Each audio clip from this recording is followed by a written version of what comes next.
Welcome to What Not to Do. I'm Kyle Schmitz, and this is episode 31. I've got mortgage and money expert Tony Broullire with me. He bought 52 homes in 3 years with his brothers using mainly other people's money. And now, as owner of Good Faith Funding, he's helping others find success, financial freedom, and designing their work around their life. It's not impossible. If Tony can do it, you can do it too. Stay tuned. We'll be right back.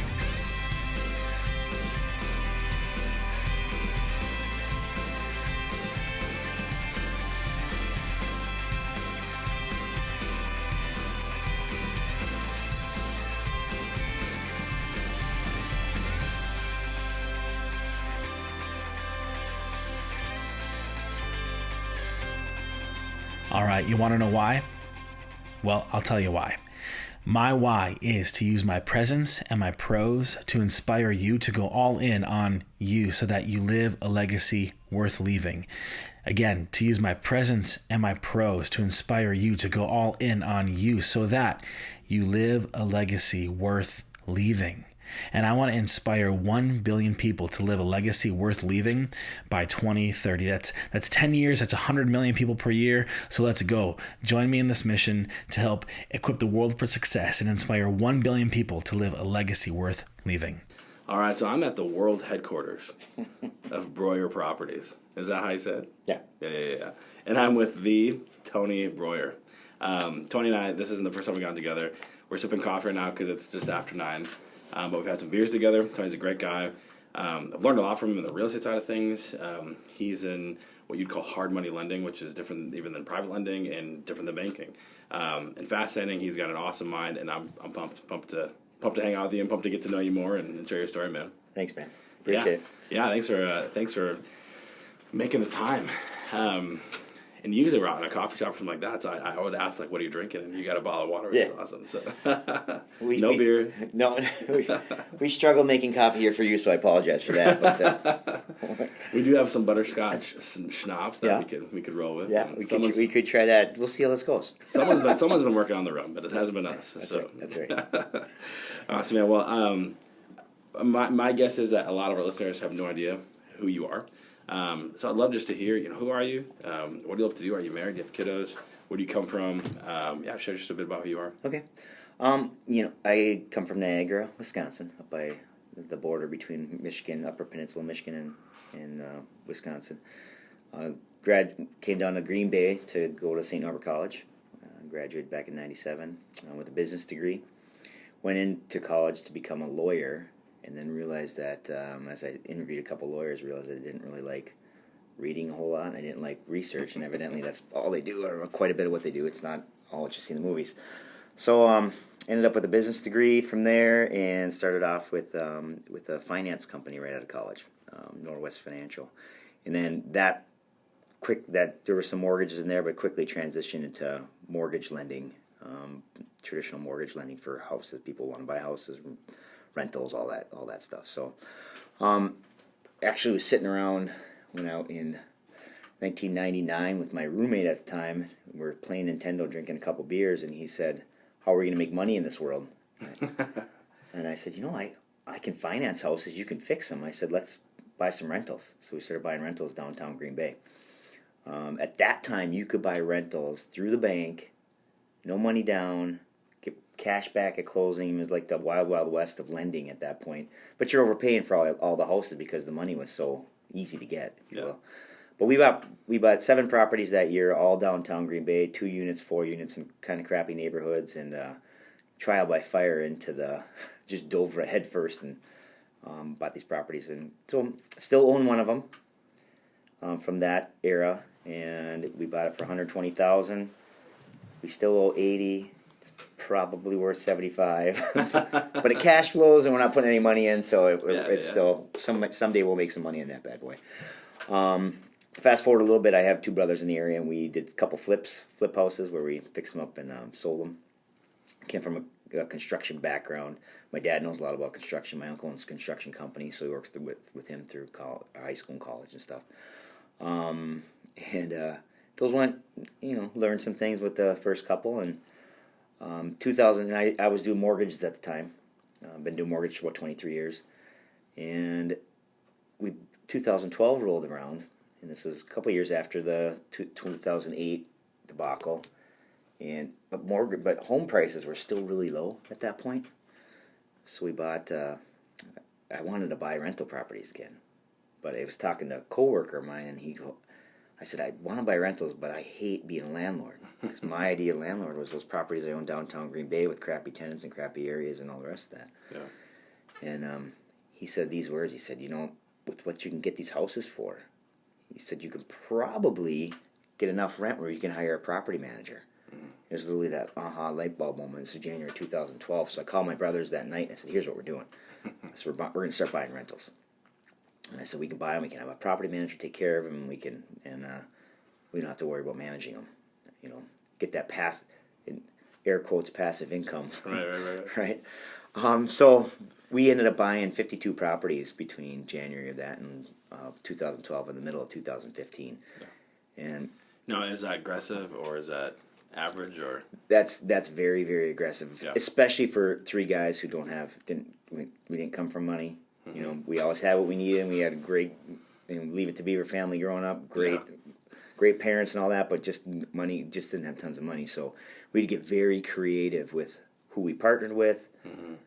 who we got money from, how we used that money, how we used our own lines of credit and equity, and the little money that we did have, and how we used the banks to refinance and get that money back to keep basically rolling those funds to buy. Yeah. So very, very aggressive. When I tell people in the real estate world that we bought 52 properties in that short a period of time, and mostly single family, they're just, typically going to look like holy crap. Yeah, and Grant Cardone hadn't even come out with the 10X rule yet, so. Yeah. 10X rule, the Burr strategy. I wish I would have coined some of those things and wrote a book. Right. So anyway, so we bought those properties, and that and that's been going well. But in a couple years after that, I was going to some RIA meetings, Real Estate Investment Association meetings, which found out about shortly after we started buying properties, and learned a lot from those. And one of the things I found out you could do is roll over a 401k into a self-directed IRA, it's called. And so with that, I could do what I want with the money that I had in my 401k, and so I started lending that. I've been doing mortgages anyway. I started lending that money out to other investors to buy a rental property. So I'd be a first mortgage holder on that property, right? So it was right in my wheelhouse. Everything that I guess when you say, what are you going to do when you grow up? This was evidently what I was meant to do is find money and then lend it out to people that can't find it otherwise. So that's where the hard money thing started, and I do a lot of that, and maybe we'll get into that at some point. I also have a 23-year-old son who just got married this summer. Nice. Congrats. He's a Marine. He's a Marine. She's a Marine, and so that's pretty cool. And then I have a 14-year-old daughter and a 10-year-old daughter, still going to school, obviously. And then I'm my wife of 16 years, Laura. So 16, going on 17 years. So, and yeah, that's it, man. So have you've been in the Green Bay area since college, basically? Yeah. Okay. I like Green Bay because it's growing up in a really small town. There's pros and cons to that, but Green Bay it's a bigger city compared to where I came from. For sure. But it's still a small town atmosphere, which I really like. And it's a great place to raise kids. Great people are nice here. Yeah. The downtown's pretty much landlocked by residential, right? Mm-hmm. And so there's not a lot of expansion that it can do from like a commercial standpoint, to an extent. And so, but yeah, it's interesting, and we've talked about this on the show before, but like the dynamics, like folks up in the UP, like they would come down to Green Bay to shop, and that might be a 2-hour drive, That's right. From Esky or whatever it is, and make the day trip of Green Bay, Appleton, Oshkosh. So we did. That's what we did growing up. Went to the Port Plaza Mall. Huh? Yeah, Port Plaza. Yeah. Mm-hmm. Oh man, those are the days. Yeah. Hey, this is Kyle. Well done on your decision today to be great. Those are my kiddos in the background. Hey, if you want more of this kind of content, find me on social media. We'll keep the conversation going. You can hit me up on Instagram, Twitter, Facebook, LinkedIn, at StartWithWNTD.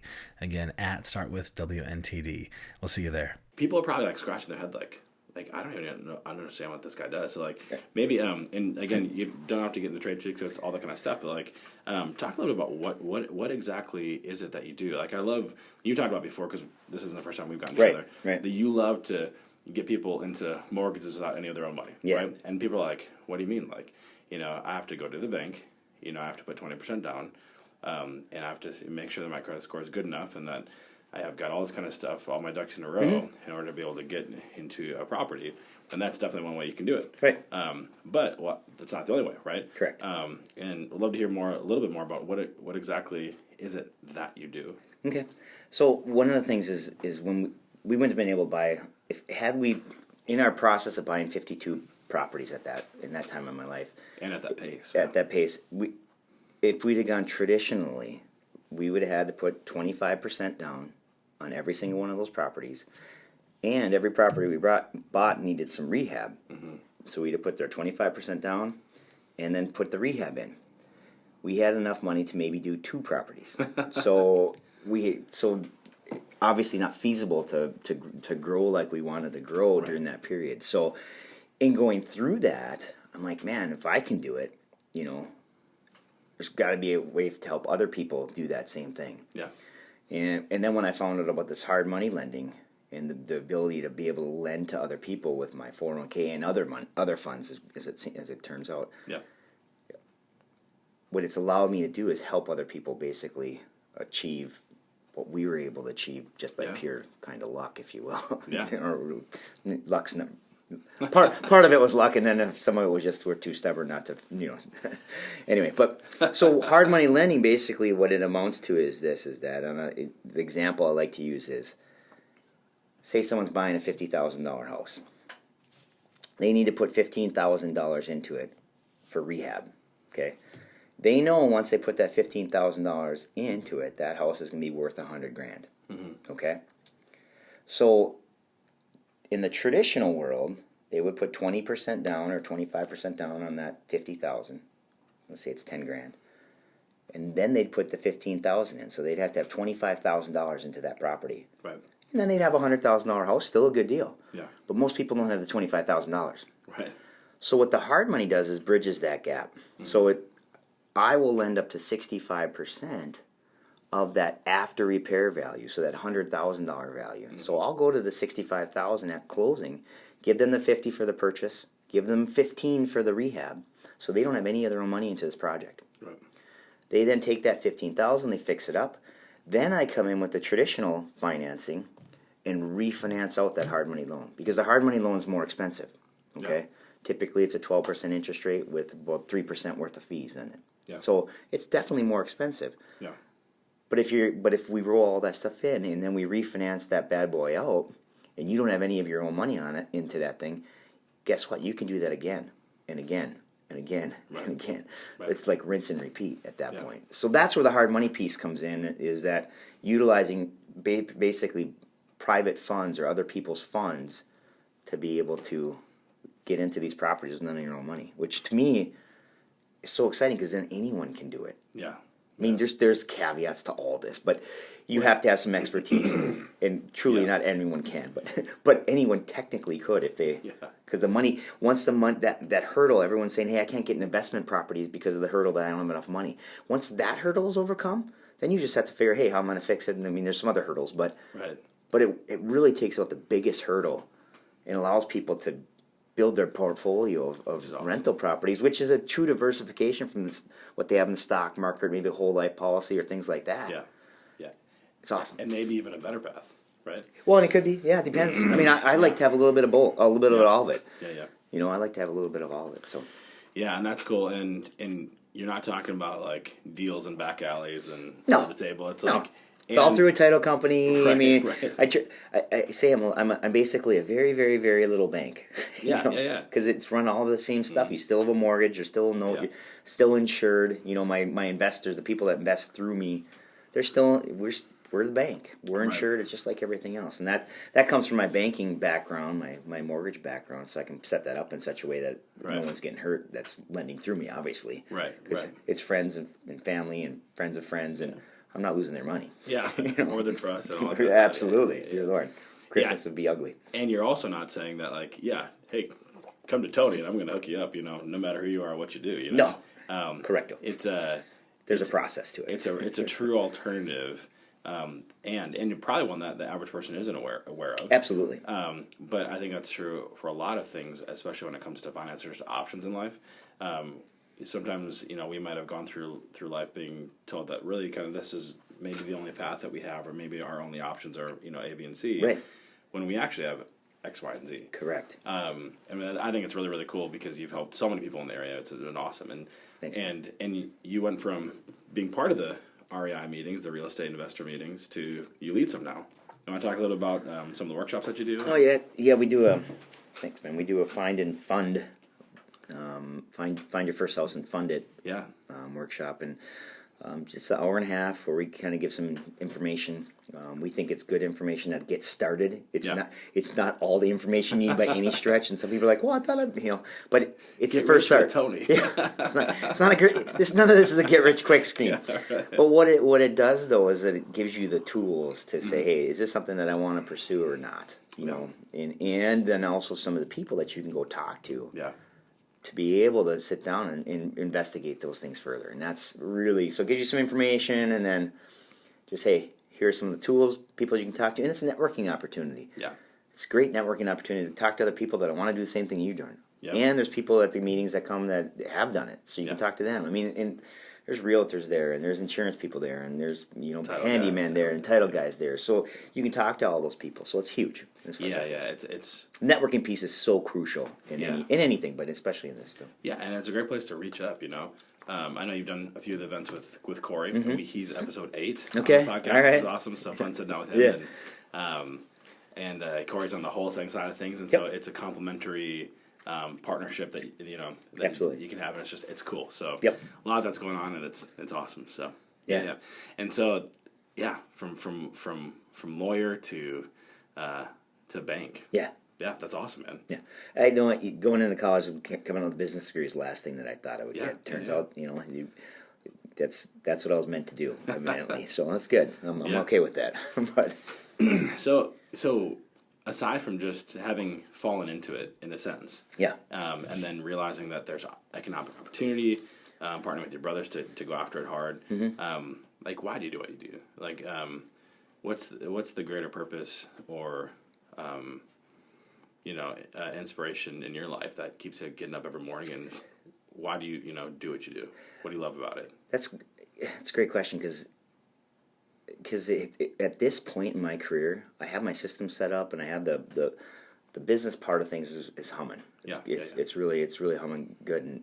But what I said this before, but I mean this is what I was meant to do when I grew up, because what real estate has allowed me to do has allowed me to schedule my work around my life. I don't miss any of my kids' stuff. If I want to take a Friday off and sleep all day, I can, or what? Not like I would do that, but But not that you wouldn't. But not that I wouldn't, exactly. But it's allowed me to schedule my work around my life. Yeah.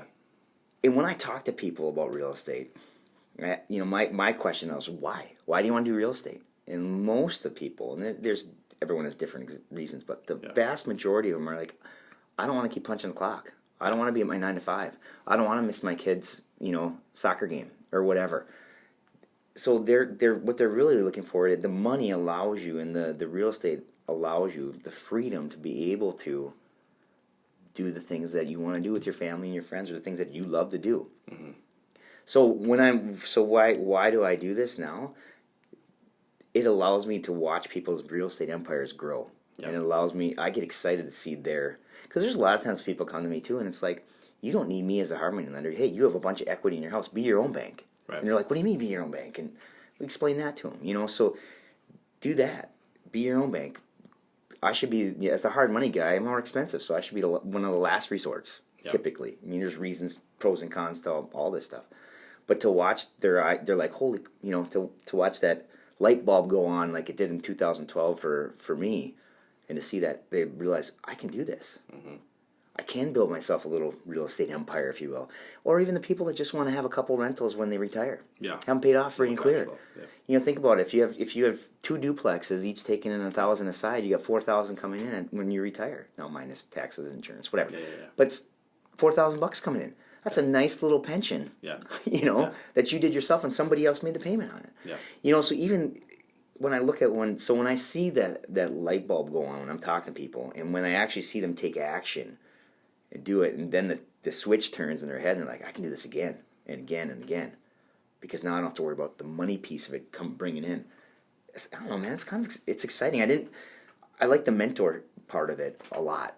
I really do, because then the other thing that when I'm partnering with these people in these things, if they have a major problem, if they have something that they don't know the answer to, I don't know everything, but they can call me. Right. I might know the answer, or have my idea what the answer is. I probably know someone who does know the answer, though. Yeah. And then so they're not making the same mistakes I made. Yeah. Which is huge, I think. So then they can win. They're getting excited about it. It's a win for me, because then they're going to use my money again and whatever. As long as we're all making money. Yeah, everyone's good. Everyone's happy. No one's yelling at me. We're having a good, and it's fun. So I guess that's the why is, I get. Well, it's the first time I'm really animated about what, but I get excited about this stuff. It's fun. Yeah, it's fun. Tony doesn't have much of a personality. He doesn't, he's just very dry and monotone. Yeah, sometimes. Hey, thank you so much for listening. If you haven't already, and only if you think the show deserves it, would you go over to Apple Podcasts and give us an honest, thoughtful 5-star review? This will really help us in our mission to equip the world for success. Yeah. So if I'm hearing you right, man, it's really you experienced success for yourself with your brothers, and you realized you could have such a greater impact by reproducing that in others, and that's what you're doing, which is really, really cool. And so everything that you learned and how you guys could do, you realize I can do for everyone else. And you've seen how it's changed your life, and now you're in the business of really impacting other people's lives and helping them to see maybe, again, options that weren't on the table before, not just to get into real estate and investing, but for life, right? They don't have to punch a clock. Correct. And just because we went to school for 18 years, Monday through Friday, 8 to 5, and live for the weekends, and college 8 to 5, Monday through Friday, live for the weekends, doesn't mean that we have to spend the rest of our lives Monday through Friday, 8 to 5, living for the weekends. There are other options. It's just a matter of, it's kind of like in the Matrix, like red pill, blue pill. Yeah, absolutely. Which one do you want? And if you take the red pill, no going back. Yeah, absolutely. That's absolutely. Awesome, very, very cool. So, we were laughing, chatting off air. We're going to get into the main segment here. What'd you do right? What'd you do wrong? And what would you do differently? And we were laughing off air because you couldn't think of anything that you did wrong, which is hilarious. And I don't. And you're that sounds so arrogant. It really is. And that's not. There's plenty that I did wrong, but I'm looking at going, what overriding thing could I have done? Yeah, and there's some things. And it's really cool. And actually, I in one sense, I don't think it's actually arrogant to say that. We can be really confident in the decisions that we made, right? And depending if we've had the right mentors and we've thought through this stuff, we can have mitigated quite a few things in life. Now, we're human, so we know that we all make mistakes, and that's what you're not saying. But you're saying, do I have some kind of big, massive failure that, I super regret? And maybe you don't, but we'll get there in a moment. Okay. I'm more curious, starting out, you've had some great success. You're reproducing that in others, which is so cool. So what are some of those decisions that you made right that have really been paramount to your success and helping others be successful? I think the biggest thing that, this happened a couple different times in my life. Yeah. When my buddy said, hey, what are we going to do to make money in this world? I said, well, I can finance, you can fix them. And we took action, and we dove in. We knew we had some, don't get me wrong, we had some expertise in those things, but I think I was 22 or whatever at the time. So not a lot of expertise in those things, but we took action. We did our research, we did our due diligence, but we didn't know what we were doing ultimately. Yeah. But I talked to a lot of people. I talked to a lot of different bankers. I talked to some other people that, were doing rentals that I knew, some realtors that I knew that were doing rentals at the time. We got enough information to be dangerous and went in and bought some properties, So stepping past that fear thing, or maybe not having fear, maybe I'm too stupid to have the fear part of it, but stepping past that and taking action. That was, and we did that then. 2012, same thing. We said in January we were going to buy a house, so we bought 7 by the end of March, I think. Just dove in. We'll figure out the money, we'll figure out that stuff. And we planned it. It rice wasn't and beans, just baby, rice and beans. So there was some planning, but there was a couple weekends where I'll never forget, we got accepted offers on 3 houses on a Friday, right? And I'm like, we had to close in a month. And I said, we don't have any money. I don't know. What are we going to do? You know? So I can't remember how we found the money, but we did. I don't remember. I should have been writing a journal so I could have maybe write a book on it. But point is that we did. You know, so taking action has been a huge, you know, and again, doing your research, not taking it blindly, and taking action in things that we knew that we had some ability in. Yeah. You know, it wasn't like, you know, I do mortgages. It wasn't like I went and started doing surgery on people, right? Don't know anything about surgery. Blood scares me. But I took action on something that I knew enough about where I felt somewhat comfortable.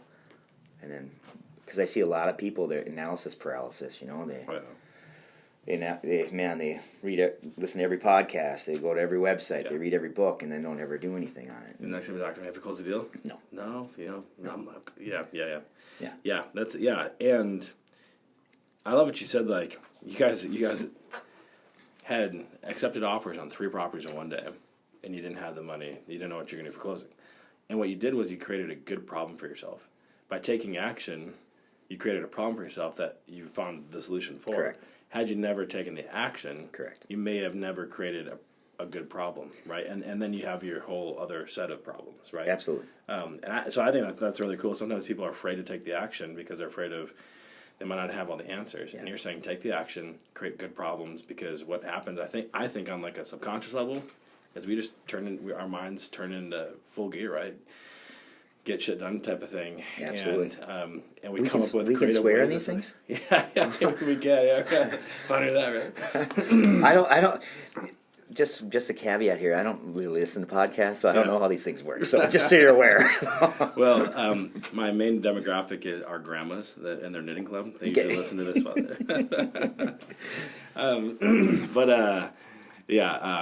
I think that's so good. Go create good problems for yourself. Yeah. You know, and Tony can help with that. Which is awesome. That's cool, man. Okay, so looking back over the course of your history, though, too, like let's flip the script here.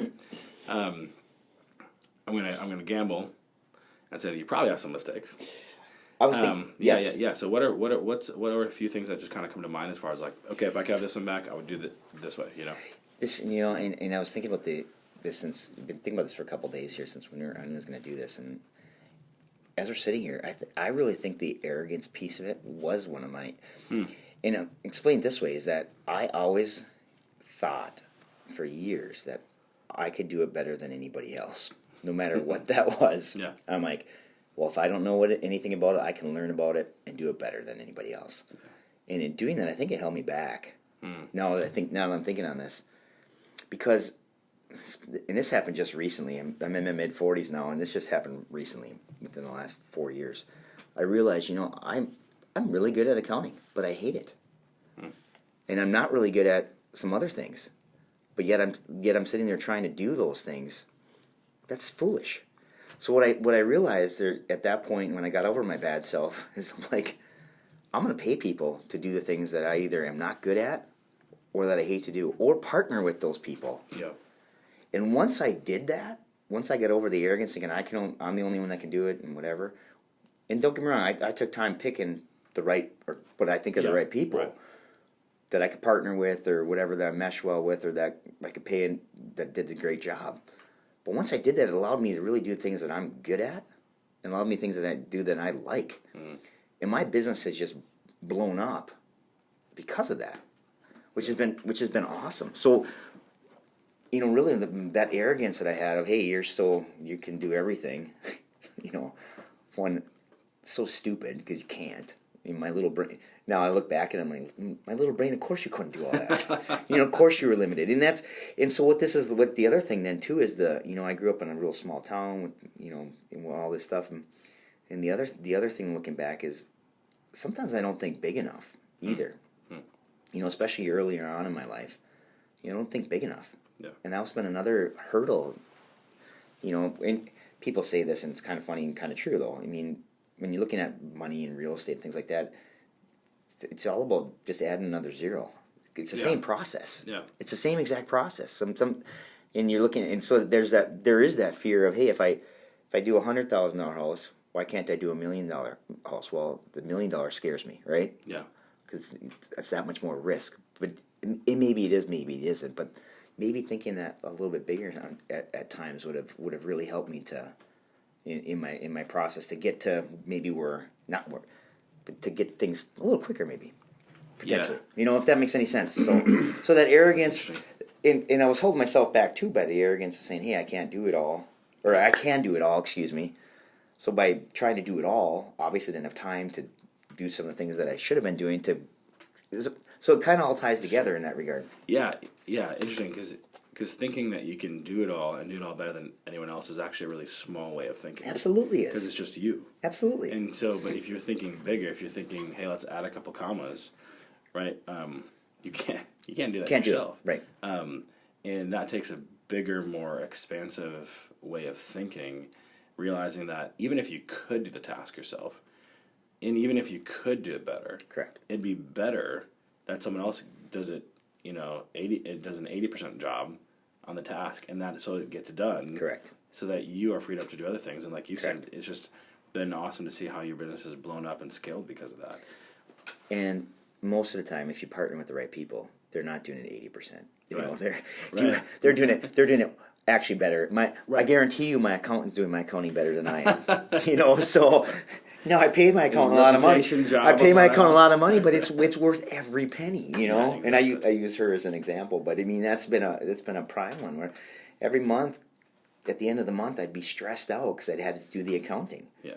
And I'm like, that's stupid. So I'd spend a day before I had to do it stressed. I'd spend a day off stressed, and then I'd spend the day after relieved or stressed because because I pushed it off a day or whatever. Stupid. Yeah. So yeah, once like I said, getting over that arrogance has allowed me to scale bigger, mm-hmm. and to really do things more efficiently, and really has freed me up to do the things that I love. Yeah. And the things that I truly am good at, or think that I'm good at least. It's tough trusting someone to hold your baby, Mm-hmm. And we can feel that way. Absolutely. But you know this better than I do. Parenting is a process of letting go, and so if we extend that metaphor to business, we start a business, and it's our baby, and we don't want to let go of it, right? Yeah. But if we want it to grow and mature and go conquer the world, we gotta learn how to let go and trust others, which is challenging. I've wrestled with that, and I've actually wrestled with a similar arrogance, thinking that. Hey, I'm Kyle. And I can learn all these things and do it better than anyone else. And I'm going to do it. And then guess what? You never learn it. You never do it. Right? It's like that's the other thing. Absolutely, absolutely. It's easy to think, oh yeah, I can learn faster and better than anyone else, and I'm going to go do it. And then you actually just never go do it because whatever it is, Right. So interesting. All right, I want to know who's next. Who do you want to hear on what not to do? Which entrepreneur, which leader, which public figure in your network do you want to hear on the show? Maybe it's you. Maybe you need to be here. So let's connect me with whomever, and we'll sit down for coffee, a beer, or even a cigar, and together equip the world for success. Yeah, I don't think you can do it better than anyone else, and don't think small. Man, that's a huge one. That's huge. I think sometimes people accuse you of being a dreamer or unrealistic, when you kind of move into this idea, shifting a mindset of like, just thinking bigger. But I don't know, I mean, have you heard that? Have people been like, hey man, you're unrealistic, or that's, the bigger that you've thought, have you gotten kickback from that on folks? No, and here's why though, because I've surrounded myself now with people that think, that think like I think, more so. Yeah. So, and that's part of the reason why I started to think a little bit bigger, because of those people. Mm-hmm. So, and so now that had I done this, had I had these thoughts 15 years ago, I'm sure I would have gotten kickbacks. You can't. What's wrong with you? And that's one of the things in real estate. When I talk to people, I hear that all the time. Is they get these negative input from other people around the water cooler, their parents, whatever. All these people that are trained to work your 9 to 5, put your money into your 401k, retire when you're 65, and walk off into the sunset or whatever. But it's a mindset shift, and now I've surrounded myself with people that don't think like that anymore. Not like I don't still talk to my friends. I mean, that's not what I'm saying. But when we're going business, in my business world, absolutely have. Those people that think smaller. That's a very derogatory way of putting that. But those people that think that way, it's just a different mindset. And I call it the people that I business wise I surround myself with are entrepreneurial. In their thinking, and I'm not entirely sure if that's a real word, but entrepreneurial in their thinking, and it's huge, and that gives me energy knowing that other people are doing this as well, and doing and thinking a little bit bigger and thinking outside the box, if you will. So and maybe a simple way to distinguish between someone who's thinking entrepreneurially and someone who's not. Someone who's not would say that can't be done, and someone who's thinking entrepreneurially would say, how can we do it? Yeah. How can we get it done? Right. Not that it can't be done, it's how. Right. I don't care that it's never been done before. I care about how we're going to get it done. Right. And that's a much different way of thinking. It's actually how Henry Ford created the 8-cylinder engine. And he had his engineers cranking away, like, well, that can't be done. He's like, I want it done. Yeah. Take as much time and figure it out. Yeah, that's right. And a year went by and we can't do it. No progress. Right. Go ahead, take your time, as much as you need. Right. Guess what? Breakthrough. They got it done. Right. Right. You think of Steve Jobs, put the world in your pocket. Right. It's just crazy. Right. It's never been done before. Well, that doesn't matter. If the folks that think it can't be done, they won't do it, right? But for the folks that are thinking, hey, how can it get done? Correct. How can we do this? Correct. It's amazing the solutions that you come up with the problems. And you're saying it's incredibly important to surround yourself with people like that. And that's not a knock on the folks that... No. That's Absolutely thinking, not. hey, it can't be done, and maybe they have a particular way of thinking. It just is what it is, and you're saying that's not who I want to be, and I'm over here and I want to be with this crowd, right? Kyle, if everyone thought the way I thought, this world wouldn't. I mean, we'd be in trouble. So I mean, there's you have to have self-destruct. Thank God we have. Thank God we all think a little bit differently. Yeah. That being said, one of the things too that, and this is when we think about things where failures and things. This was really important too, and I must have about 4 years ago. I must have had some epiphany or something. But and I think you and I have talked about this in the past. But I put a policy in place, a no jerk policy, and the reason that I did that is because up until that point, I was if I was going to do business with somebody and they had something that I wanted or needed, it didn't really matter. I figured, hey, I can deal with their personality, I can deal with their if they're being jerk, whatever. Because I needed whatever that was, okay? But 4 years ago, I came up, I'm like, I'm done with that. There's enough good people in this, enough people that aren't jerks. Not saying that jerks aren't good people either. But there's enough people that aren't jerks or people that I get along with or whatever that, man, I don't want to deal with people that are jerks anymore. Yeah. Life's too short. Yeah. And getting rid of, and most people are great people, but getting rid of those couple that either I didn't mesh with for whatever reason, personality-wise, or just being a jerk. Right. It's been huge. Yeah. Because it's allowed me to remain more positive. It's allowed me to surround myself with people that are more positive and get rid of those influences. Now, I used to just write those people off kind of in my brain, but you've been at the Clear Mission Networking, so that has taught me to pray for those people. So, because, hey, there's a reason that they're, I don't know what's going on in their life. Yeah. And there's a reason that's happening. And I've shifted that too to make it a more positive thing. So I have a no jerk rule, but now I pray that they figure that out, whatever their demon is, and are able to get through that in their life. So it's a huge piece, I think. And maybe I'll jot that one down for number 3. Don't be a jerk, and also, I guess that maybe the way to say it is, don't do business with jerks. Like, just realize that you have options, and that even if that jerk does a really, really good job at what he does or what she does, you'd be better off going to someone that did it a little bit, not quite as good, but was awesome to work with. Mm-hmm. I think so. Likely they're going to get better. Right. Sometimes it's hard. You can't quantify the stress factors, right. But there's a qualitative aspect to it. You can't see how stress necessarily impacts the bottom line, but you know how it impacts you. Absolutely. And you know how it impacts the way you think and your mindset. And it's like, it's hard to trace all those ripple effects, but you know it has an impact. Absolutely does. And so you're saying life is too short and your business will suffer if you think that you have to work with these people that you either just don't click with, or they are straight up just jerks, right? And then the other side of that is don't be that guy. Absolutely. Don't be the jerk, Absolutely. I finally put on my people put Bible verses on their thing, and I finally put one on. It's just to treat people like you want to be treated. And I get some crap because I'm not perfect at it. So I get some, I look at it because it kind of I try to hold myself to that standard, but I don't do it all the time. So if I don't, I hear it back, and I should, and rightfully so. Right. But I truly, try to do that. And I had one guy say, "Hey, well, what if people like to be treated weird?" I'm like, okay, well, there are sidebars, there are caveats to all that limits, stuff. There are limits. I mean, it's not ultimately absolutely perfect, but that being said, though, it's true, and that's where if I try to do that, and I try to in seeing that each time I send my email out, I try to hold myself to that higher standard.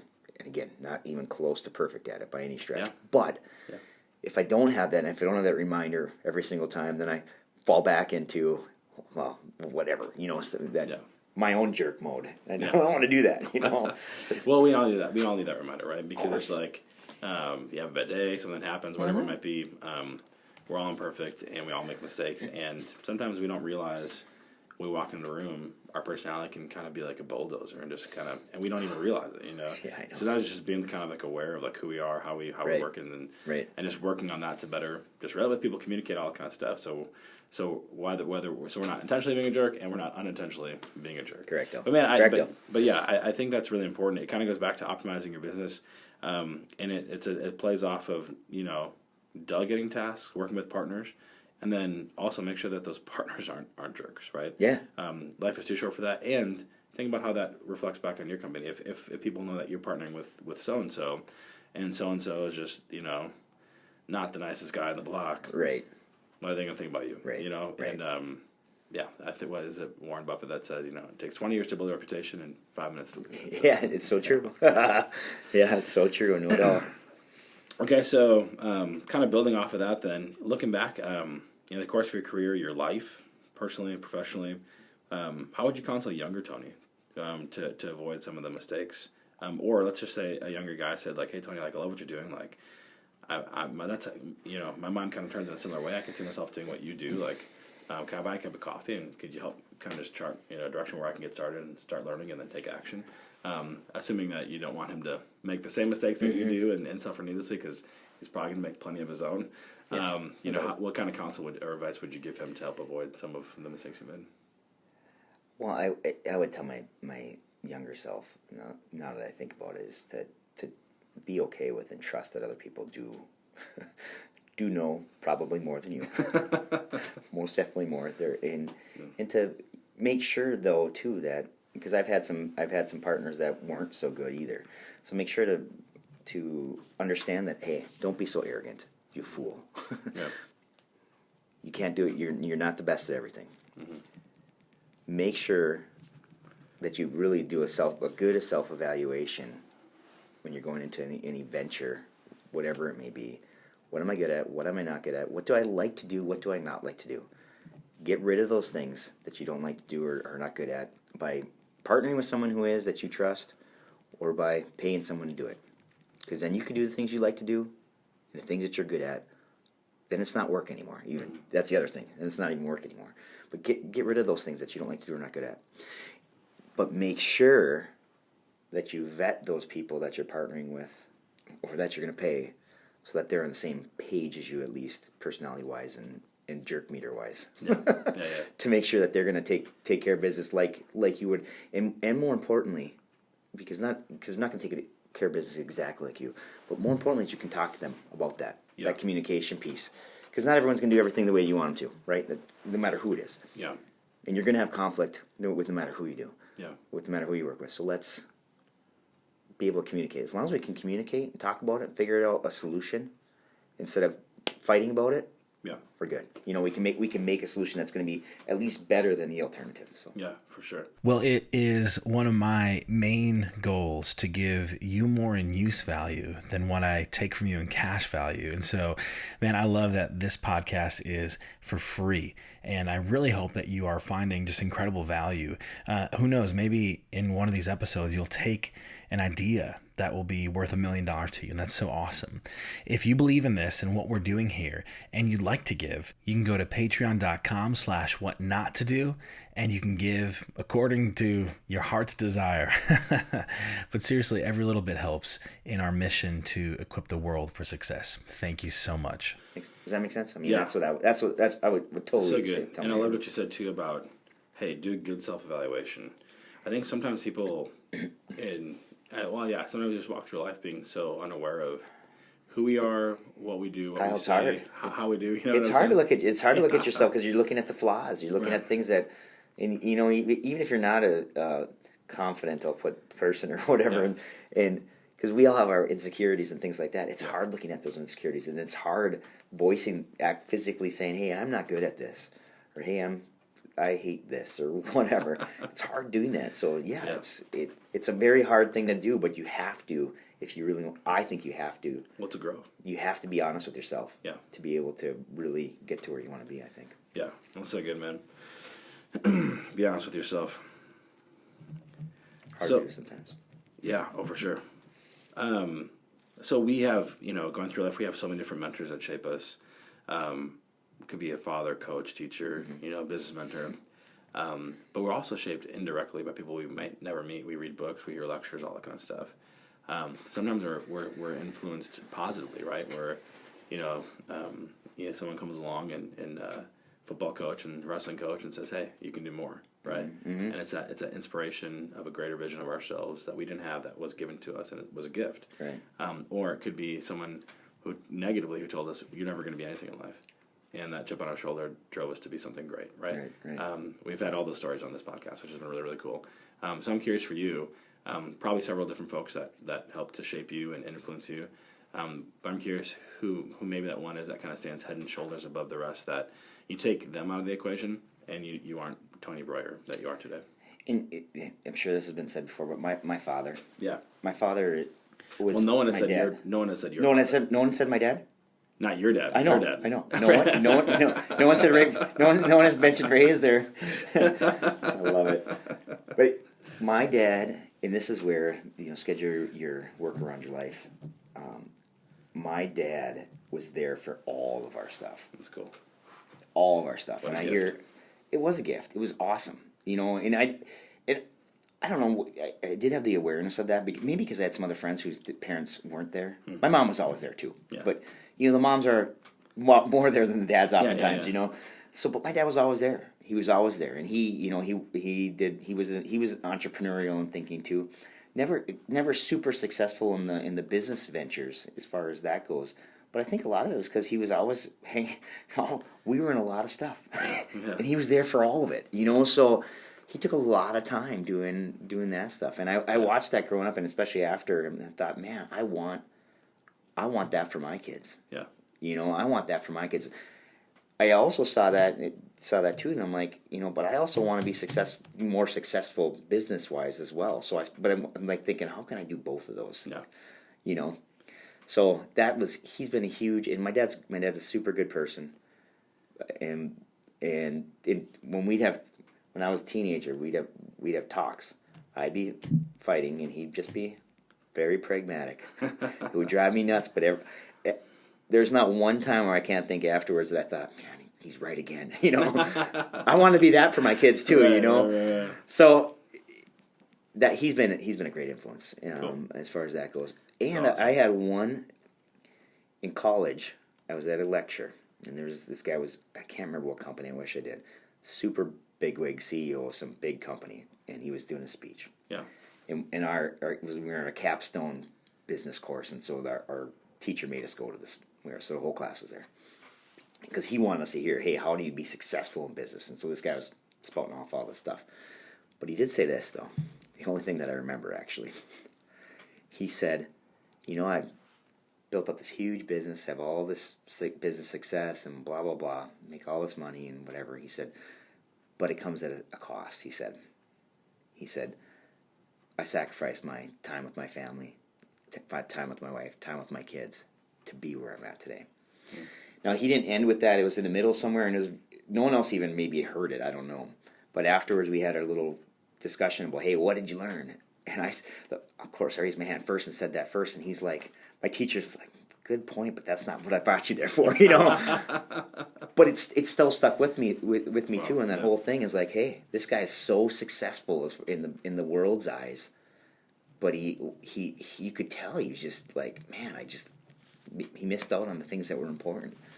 So that was a big thing too, is like, hey, I don't need to make a bajillion dollars. I don't need to do that. If I can and it doesn't affect my personal life, great. Mm-hmm. I'm all for it. Yeah.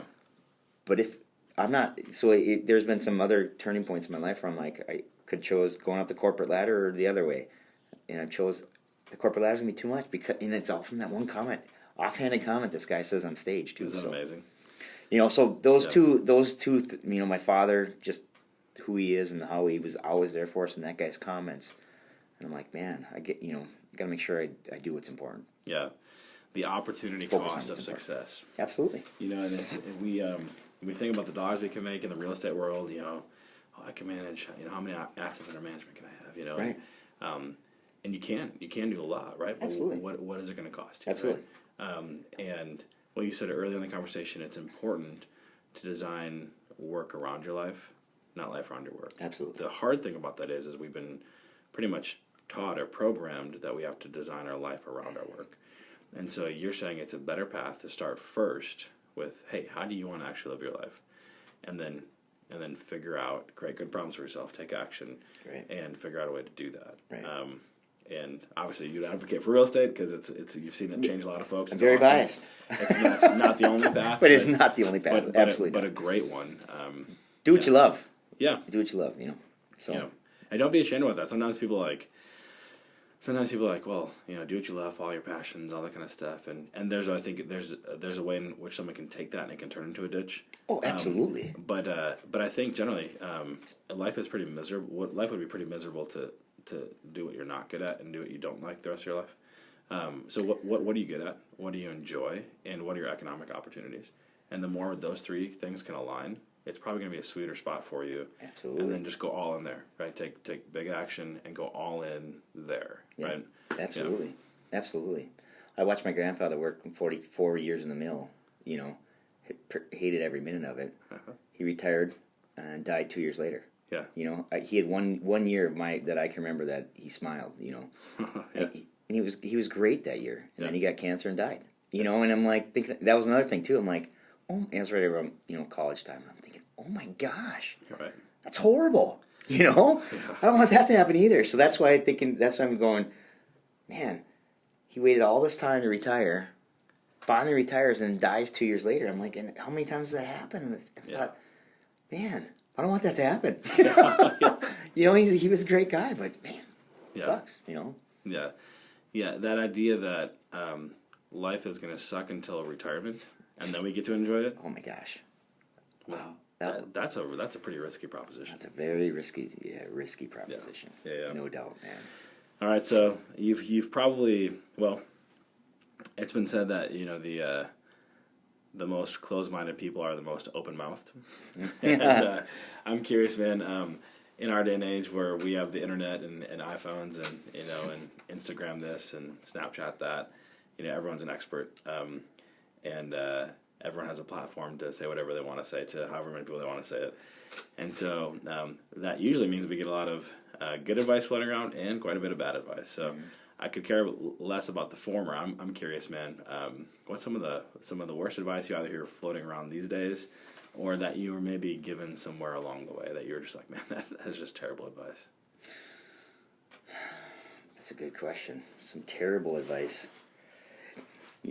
And this is again where, you know, at this point in my life to try to think of, I got to think back because I should probably get terrible advice all the time. Maybe what I'll put it this way is, and the people that I talk to,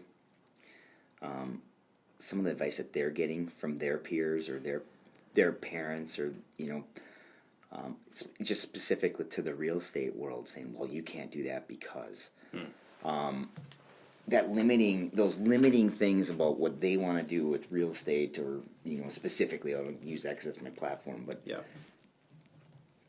just in general saying, hey, you can't do that because there's way too much risk.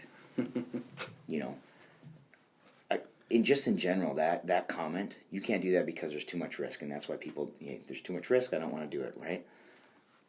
There might be too much risk if you just go at it blind and don't partner, with a mentor, or partner up with people that know what they're doing, or have something that you do differently than that person who's saying it's too much risk because they don't know anything about it, right?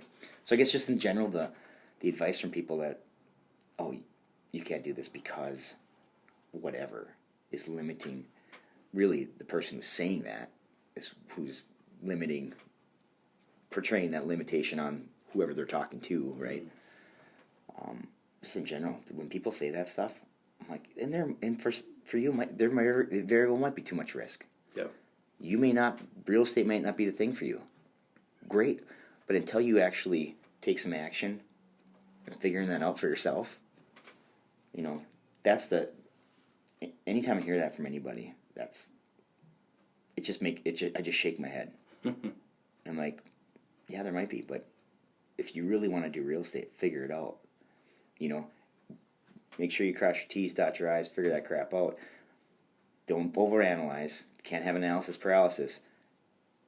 But figure out, hey, is this something that I really want to do? And if it is something you really want to do and you have then do it. Take action. Yeah. And do it. So, well, I'm really excited to share with you that What Not to Do has been gaining traction and momentum and experiencing some early wins, which is super exciting, and reminded me this show is about you, it's for you, and I couldn't do it without you. So thank you so much. If you're part of a company, if you own a company, and you think your message would be really, really relevant and valuable to the folks that are part of this community, entrepreneurs, leaders, public figures, and those aspiring as such, reach out to me. My contact info is in the show notes, and we can sit down and consider what it would look like to partner together in equipping the world for success. I guess that's as far as, so there's nothing really specific that someone said, I'm sure there is, Kyle, but I'm just nothing's coming to my mind except for that. That's what pops up with people quite a bit. Yeah, is those other people, the naysayers. You can't do that because it's interesting. Risk is inescapable. People think like we can mitigate risk or reduce it to nothing. Like I don't think you can do that. No, you can't. Absolutely can't. And I think sometimes when people are saying, well, first of all, the people that are generally saying you can't do that because they're probably very close-minded. They're probably actually not very well educated on the options of the situation. Of course not. But what they're also not taking into consideration is the risk of not taking the risk, right? So you can't do that because it's too risky.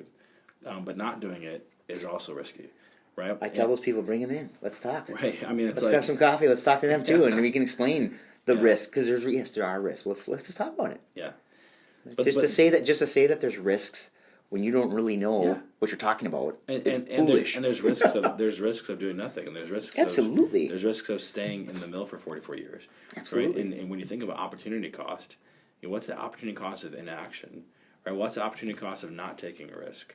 Right? Well, because that means you're taking risk over here, and that's what I mean. It's like, do you know how many people, Kyle, that tell me, "Man, I wish I'd have done this younger." Over and over again, I hear that. I hear people in their 30s saying, "Hey, I wish I'd done this younger." I'm like, "Hey, you are younger. You're good. Good for you. Keep going. You're gonna be fine. You can do 52 properties in 3 years." Exactly. I said this can happen. This can happen quickly if you wanted to. Yeah. But yes, absolutely. I hear that all the time too. It's like, man, I wish I'd have known about this earlier. That crap. So awesome. That's good, man. Some advice that reminds me of this. That someone has heard bad advice. You should do this. You should do this. Flipping it from you should do that. And people just get should on a lot, You should do this, you should do that. And kind of usually from the same types of people. No doubt. But sometimes, people say you can't do that because I think sometimes people use that to justify why they gave up on their dreams. Yeah. Why they gave up on taking bigger risks in life. No doubt. And they just kind of bought into, well, the only way that you can do things is this way. And that's not really possible. I tried that dream when I was young. Yeah. And it didn't work. I was a landlord once, Yeah, it's not going to work for anybody because it didn't work for me. Right. Right. No doubt. All right, man. So it's rush hour from Green Bay to Hong Kong, and billions of people stuck in a traffic jam, especially in Green Bay because we got just terrible traffic here. Yeah, terrible. And don't move to Green Bay, right? We have terrible traffic. And they're listening to this episode of What Not to Do with Tony Broullire, and once you know it, they look up out of their car and they see a billboard, and it's Tony Brouillere's billboard. What message do they see? What message do you want the world to see?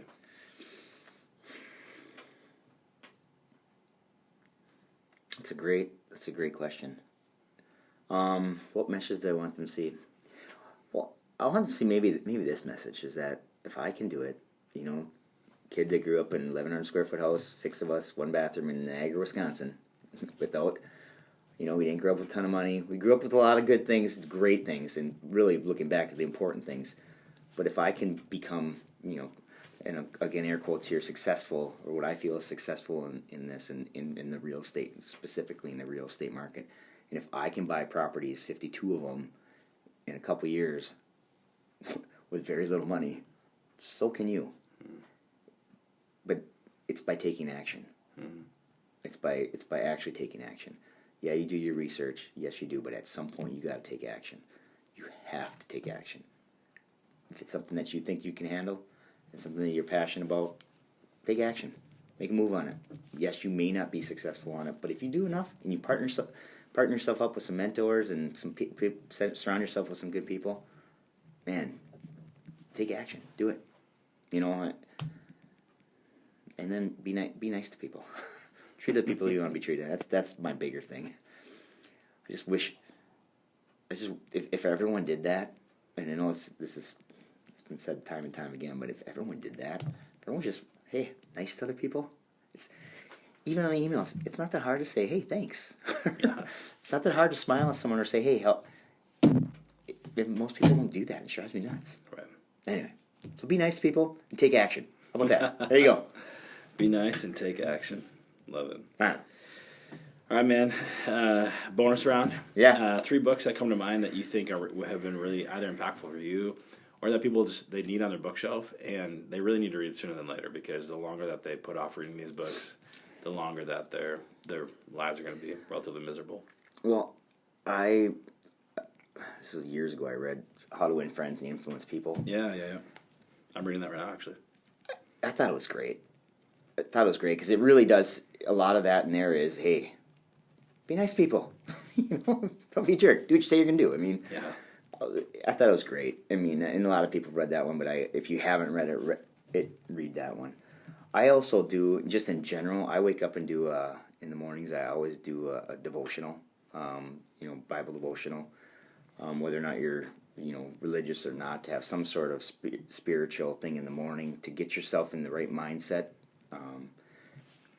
And then I actually have now with the phone, it pops up in the middle of the day. I get a Bible verse in the middle of the day too. Yeah. Just to bring me back to what's important again, truly important. I'm not doing surgery here. No one's going to die. I'm doing mortgages, right? So people might die, but not because people might die. But yeah. So just I have a devotional that I do in the morning, and I think that's super important. How to Win Friends and Influence People, and then I'm drawing a blank on the book. So I apologize. It's not going to help you because I can't remember the name of the book. Oh, that one. Yeah, so that one. There was one other book that I read.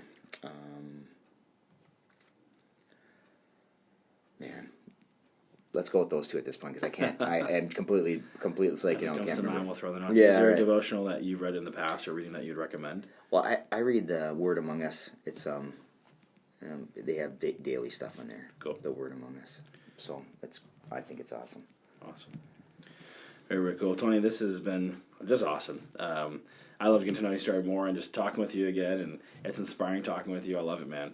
It helps me to think bigger, and yeah, it's just fantastic. So if people want to get in touch with you, have coffee with you, learn from you, do business with you, what's the best way to get in touch with you? Well, if you just go to my website, all my contact information is on there. Okay. It's www, obviously, goodfaithfund.com. goodfaithfund.com. That's got all my contact information. Then I love having coffee with people and talking about real estate. That's what I do. That's what I love to do. Now I'm able to do it because I gave off all the crap I don't like with other people. So, and I can send you a little link. It has my calendar on it. You just pick a time and let's go have coffee. I mean, if you want to learn how to get into real estate with very little of your own money and to build your little empire, whatever that is, and to truly diversify your stuff, let me know. I'll be more than happy to sit down with you. Awesome. Very, very cool. Tony, thank you so much, man. It's been great having you. Thanks, buddy. Awesome. Great conversation with Tony. Just a wealth of knowledge and an all-around great guy. If you are interested in any kind of form of real estate or just understanding a little bit better how money works or could work for you, talk to Tony. It's he's going to help to present some ways, as you've heard in this conversation, about thinking outside the box on real estate, which is really, really cool. And there's nothing wrong with conventional ways of going ahead and getting a home via a local bank and 20% down and a mortgage that way. That's great. That's a fantastic option. It is wrong to think that that's the only option, though. And so Tony's a great way to be able to help maybe cast a vision of some other ways that might be a really, really good fit for you and your particular goals. Awesome. Okay, so let's recap here. First, Tony said, don't think you can do it better than anyone else. Don't think you can do it better than anyone else. And I mean, there's so many different ways to come at this, but it's that issue of pride comes before the fall, right? And when we start to try to do everything ourselves, we're bound to start having some peas fall off the plate and to do things, more poorly. You have the law of diminishing returns coming into effect. And really these issues can really be stemmed by trust. We don't trust someone else with our baby, right? Our business is our baby and we have a really hard time letting someone else hold her. So get over yourself. Parenting is a process of learning to let go. And the same thing is within business, being able to trust and delegate so you can be freed up to focus on that unique genius that you bring to the table and get the other stuff off your plate that you don't even do that well anyway, right? And be honest with yourself. Someone will likely do it much better than you, and yeah, it's going to cost, but think about that, what that can free you up to do to produce even more, so it more than justifies the cost. Secondly, don't think small. Don't think small. This is one of the biggest killers in all of life, is such a small way of thinking. It can't be done. I can't do that. There's no way that's going to work. That's all small thinking, right? Think about a different way to phrase that. How can it be done? How can this work? How can I be able to do this, right? And when you flip it like that, guess what? Your mind goes to work. Not only your conscious, but your subconscious to solve that particular problem. But if you already tell your mind no, you're done. Your mind effectively says, no, this can't be done. Let's move on to the next thing. What's the next thing? Right? Well, if we come at all of life like that, man, think about how small and dull and boring and repetitive our life would be, because we're never challenging ourselves. We're never growing. We're actually going to be shrinking because of how small we think. And it's just going to put us on this path of thinking, smaller and smaller and smaller and smaller. And the big old pickup truck just ran by. So don't think small. Rock and roll. Number 3, don't be a jerk. And don't do business with jerks, right? So don't be a jerk and don't do business with jerks. There's a tendency in business where we can be so focused, so lasered, that we're not even self-aware of how we are, of who we are, how we're talking with people, dealing with people. It's really, really helpful to get yourself a coach or outside opinions to help just kind of walk you through them. Be like, maybe I shouldn't be this way. I didn't realize I was that way, right? So those are really, really important things. Don't be that jerk when you get the success. Don't be the jerk, right? Be gracious. And we've seen phenomenal examples of this. Some of the most wealthy people you think would be like, I've got it all and I don't have to worry about it. They often end up being some of the most giving, gracious people, right? And they put us to shame, right? They've got so much more than we do, and yet they're so much nicer than we are. So think about, it's people that in life that have so much, they've had success, and yet they're just the most down to earth, caring, just real individuals, and model yourself after them, right? And then also don't do business with jerks, right? Life is too short for that. Again, law of diminishing returns. It's gonna come back to get you. Even if someone does it really, really good, whatever task you need, and the next person down the list is not going to do it as good, it might be worthwhile, right? I mean, just think about, more than just the price tag. You're going to still get good quality. It might not be, over the top, et cetera, but all the other variables that, come into play with dealing with a jerk, just not worth it. That's going to cost you more in the long run. Something you can't always quantify, but certainly a qualitative impact on your business, and that's gonna hurt you in the long run. All right, so this has been awesome. Don't think you can do it better than anyone else. Don't think small. Don't be a jerk, and don't do business with jerks. Well, I want to thank you so much for listening. This podcast is for you. It's about you. I couldn't do it without you. If you've been helped by this podcast, share it with a friend. And if you haven't already, give us a 5-star review on whatever platform it is that you listen on. And that would be super helpful. Let me know who you want to see on the podcast. And maybe that's you. Maybe you are an entrepreneur, leader, or public figure that has an awesome story to share. You've had success, but you're also willing to lean in to some of the failures you had in the trenches to help other people and equip them for success, which is awesome. Thank you so much for doing that. Reach out to me, connect. Let's do it. If you're a company and you think you've got a lot of value to add to this community, let's sit down together and consider what it would look like to partner together and help tell your story, help get in front of this community here, right? Well, it's been said that good men learn from their own mistakes, but great men, they learn from the mistakes of others. So go and be great, and we'll see you next time.